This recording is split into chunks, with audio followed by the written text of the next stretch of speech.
ẹ̀yin tèmi ó ń gbóná fẹlifẹli o gẹ́gẹ́ bẹ́ẹ̀ ṣe mọ̀ pé bó bá ṣe ń lọ lágbo àwọn òṣèré lágbo àwọn olórin òun náà la mọ̀ mú wá fún yín lónìí pẹ̀rẹ̀wù. ẹ̀yin tèmi ó tún ti zẹ̀ o, ṣé la rí actress Bímpé Akínpẹ̀lú èyí tí gbogbo ayé mọ̀ ní Wasila Coded, èyí tó ṣàdédé jáde tó jẹ́ ká mọ̀ wípé lọ́wọ́lọ́wọ́ báyìí ó lóun ti single. Tẹ́ ẹ̀ bá gbàgbé wípé Wasila Coded òun àti ọkọ rẹ̀ ní bíi oṣù bíi mélòó kan sẹ́yìn, káṣà níbi bí kò tí ì pé ọdún méjì báyìí, èyí tí a rí tí ọkọ rẹ̀ bẹ̀rẹ̀ sí ní ju àwọn ohun kan síta. Bẹ́ẹ̀ ni tó sì jẹ́ wípé àwọn ṣọ́ọ̀bù yìí ò ní agbára gidi gan. Bí ṣe ń kọ orin, bẹ́ẹ̀ náà ní fi òwe sọ̀rọ̀ lóríṣiríṣi láàárín àwọn update oríṣiríṣi ní orí péjì ọkọ rẹ̀, èyí tí ó bímọ ọwọ́ rẹ̀ yìí fún ní gbogbo ìgbà tí arábìnrin yìí tó wà nínú oyún. Kódà nígbà tó tún bímọ tán, ṣé ni àwọn èèyàn ń rò wípé kí ló ṣẹlẹ̀ láàrin Wasila Coded àti ọkọ rẹ̀ tí wọ́n ṣẹ̀ fẹ́ ara wọn, tó sì jẹ́ wípé obìnrin yìí wà nínú oyún. Kí ni tí ń ṣẹlẹ̀? Kí ló dé tí ọkọ rẹ̀ tó fi ń jurú ṣọ́ọ̀bù yìí síta? Àwọn orin òwe lóríṣiríṣi òun la mọ̀ rí lọ́wọ́ arákùnrin náà ní àsìkò ìgbà tí arábìnrin yìí wà nínú oyún. Gbàrà tó bímọ tán o, kódà nígbà tí wọ́n ṣe ìkómọ, ṣe làwọn èèyàn ń wò wípé bàbá bébì dà? Ṣé bàbá bébì ò sí nílé ni? Ṣé bàbá bébì travel ni? Àmọ́ rí bàbá bébì kò yọjú títí tí ọmọ yìí tó sì fi ń dàgbà lọ. Ṣùgbọ́n nǹkan tá a rí ni wípé a rí actor Ayọ̀ Ọláìyá tó sì dúró gẹ́gẹ́ bí bàbá fún àwọn ọmọ Wasila Coded méjèèjì, especially ọmọ àkọ́bí rẹ̀ yìí náà. Ṣe là máa rí wọn papọ̀ tí ó mọ̀ ṣe dádì gbogbo ìgbà tí ọmọ yìí tó bá ní nǹkan oríire ṣe bóyá ní ilé ìwé. Ayọ̀ Ọláìyá òun là máa ń rí papọ̀ pẹ̀lú rẹ̀, tó sì jẹ́ wípé inú ọmọbìnrin yìí ó máa ń dùn lọ́pọ̀lọpọ̀. Bẹ́ẹ̀ sì ni inú ìyá rẹ̀ náà a máa ń rí tí ó máa ń dùn pẹ̀lú bí Ayọ̀ Ọláìyá bó ṣe máa ń ṣe pẹ̀lú ọmọ yìí. Wọ́n ti wà so close débi wípé gbogbo ìgbà tí ọmọ Wasila Coded bá ti rí Ayọ̀ Ọláìyá, wò bó ṣe máa ń ṣe, ó kàn máa ń rí bí ó máa ń rí Ayọ̀ Ọláìyá bí bàbá rẹ̀. Bó tilẹ̀ jẹ́ wípé àti kíní àti kejì kò sí ẹni tí ó fẹ́ dàbí ẹni pé ọ̀rọ̀ náà ó lágbára láàrin Wasila Coded àti bàbá àwọn ọmọ yìí.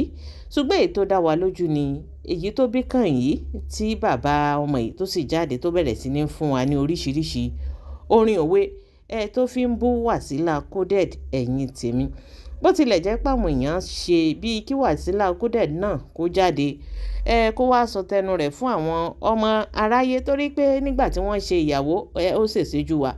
Nígbà tí òun ò wá tún wá sí mọ́, bóyá tí ìpínyà dé, ṣe làwọn èèyàn lérò wípé ó yẹ kó jáde o, kó tún wá bùn wá gbọ́ wípé o bí òun ṣe wà lọ́wọ́lọ́wọ́ báyìí òun àti ọkọ òun ò sí mọ́ o. Ṣùgbọ́n ṣe la retí la rẹ̀ mú. Ṣùgbọ́n nǹkan tá a kàn rí ni wípé Wasila Coded òun náà òun fọgbọ́n ń ṣàlàyé díẹ̀díẹ̀ bí òwe lówe pé bóun ṣe wà yìí o, òun lòún dá oyún tọ́, òun lòún dá oyún gbé. Ó jáde ó jẹ́ ká mọ gbogbo ohun tí ojú òun rí nínú oyún yìí. Ó lóun ò rí ẹnì kankan o, ó lóun ò rí tí ń jẹ́ bàbá bébì. ẹ̀yin tèmi, ó ní Ayọ̀ Ọláìyá yìí òun ló dúró. Ó ní àìmọye ìgbà tó jẹ́ wípé òru ọ̀gànjọ́ báyìí òun lòun ó pè láì ṣe pé òun ló fún un lóyún. Ó lóun ó pè gbogbo ibi tó bá wà yóò máa sáré wá bọ̀. ẹ̀yin tèmi, wọ́n ní ó jẹ́ ká mọ̀ wípé Ayọ̀ Ọláìyá ó ṣe gudugudu méje àti yàyà mẹ́fà nínú ayé òun ní gbogbo ìgbà tí òun wà ní ipò lóyún. Olójú òun rí tó. ẹ̀yin tèmi, eléyìí mọ̀ gbẹnu tán arábìnrin yìí ó ṣàlàyé, ṣùgbọ́n kò fi gbogbo ara sọ fún wa wípé ìpínyà ti wà láàrin òun àti bàbá ọmọ tó gbé dání. ẹ̀yin tèmi, ó mọ̀ gbẹnu tán ó lẹ́tìkẹ́ o. ṣùgbọ́n gbogbo ń tà kan sáàrí ni wípé òun àti Ayọ̀ Ọláìyá òun là mọ́ rí papọ̀. Sì mọ́ gbàgbé wípé Ayọ̀ Ọláìyá òun náà ó ti ní ìyàwó, oníyàwó tiẹ̀ tó sì ní àwọn ọmọ tiẹ̀.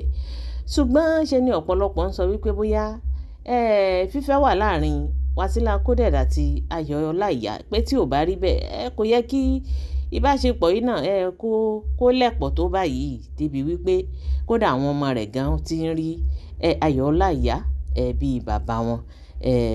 Abẹ́ náà làwọn kan sọ pé kò sí ní tó burú ń bẹ̀ pé ayé ń ṣerú ẹ̀. A máa ń rí àwọn ọkùnrin tó jẹ́ pé kò ní sí fífẹ́ láàrin àwọn méjèèjì tó sì jẹ́ pé wọ́n sì dúró àtọkùnrin àtobìnrin tí wọ́n dúró tira wọn tí wọ́n sì máa ṣe kíni tí wọ́n sì máa bára wọn ṣe ní ilé ayé náà láti rí kò sí ní tó burú ń bẹ̀.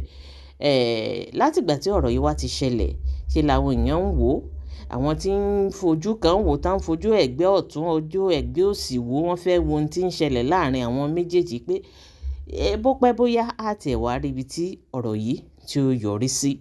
Ṣùgbọ́n lọ́wọ́lọ́wọ́ báyìí o Wasila Coded ó ti wá jáde, ó ti wá gbé post kan jáde ní orí Instagram page ẹ̀. Ó jẹ́ ká mọ̀ wípé lọ́wọ́ tó ń wà yìí ó ní òun ti single bẹ́ẹ̀ sì ni òun ti ready láti mingle.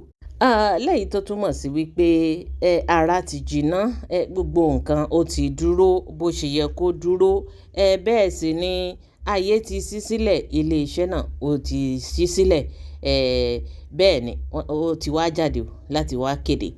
Gẹ́gẹ́ bí tí Wasila Coded èyí tó gbé sí orí page rẹ̀ láti announce wípé single ló ń wà o. Ó kọ ní èdè Gẹ̀ẹ́sì, ó ní honest announcement. Ó ní some chapters are quietly but they prepare you for a stronger, more beautiful story ahead. This isn't something I imagined sharing publicly, but life humbles, teaches, and reshapes us in unexpected ways. After deep reflections, prayers, and honest conversation with myself and my family, I have chosen to speak my truth because I once shared my happiness and I own it to myself to share my reality too. Before the arrival of my second child from my first marriage, which lasted less than 3 years, life took a different turn. It wasn't easy. I came with lesson, tears, strength, and growth. But through it all, I held on to my faith in God, the author of my journey, and I haven't embraced my path with grace, choosing peace, healing, and purpose for myself and my children. Today, I stand not broken, but rebuilt, not defeated, but refined, a stronger woman, a loving mother, and a soul still full of hope. Behind every smile is a story. Today, I choose to hint I am single. To everyone who has loved, prayed, and supported and stood by me, thank you all. Thank you. It means more than words can express to me and my beautiful daughters. May Almighty Allah continue to guide and strengthen us all. Olúwa á dúró ti gbogbo wa ní gbogbo ọ̀nà o. It is my birthday month, a season of reflection, gratitude, and new beginning. Welcome to my birthday month, fam mi. Ẹ̀yin tèmi, eléyìí ni nǹkan tí Wasila Coded èyí tó kọ sí orí péèjì rẹ̀ gẹ́gẹ́ bí n tó kọ síbi ẹ rí wípé ó ṣàlàyé bí ìrìn àjò ọmọ àkọ́bí èyí tó kọ́kọ́ bí fún bàbá ó ti jáde láti wá ṣàlàyé ìrìn àjò yìí fún wa bí òun àti bàbá ọmọ yìí bí ò ṣe sí mọ́, bí bàbá ọmọ yìí náà bó ṣe kọ oyún sí i lọ́rùn tó lóun ò fẹ́, àtoyún àtọmọ gbogbo ẹ̀ náà ló ti jáde tó wá ṣàlàyé fún wa. Nínú tó kọ yìí náà ó sì tún ṣàlàyé bí ìrìn àjò oyún ẹlẹ́ẹ̀kejì bó ń ṣe ni àti wípé n tójú òun rí gbogbo ẹ̀ náà. Ó ní etí tó gbà lọ òun wò wípé ó di dandan kó gbọ́ àbọ̀.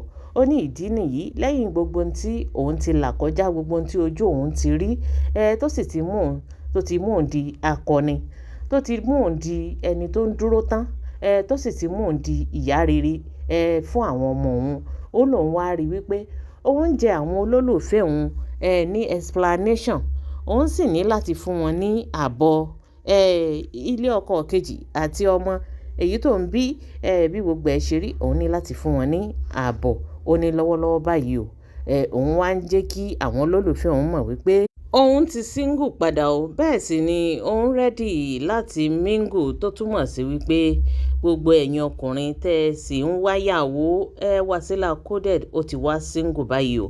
Ó ní kẹ́ ẹ bẹ̀rẹ̀ sí ní apply, ṣe ní kẹ́ ẹ máa lọ sínú DM kẹ́ ẹ lọ ṣe kíni, ẹ lọ show love yín, ẹ lọ show rẹ̀ sí, ẹ lọ kọ application lọ́wọ́lọ́wọ́ báyìí.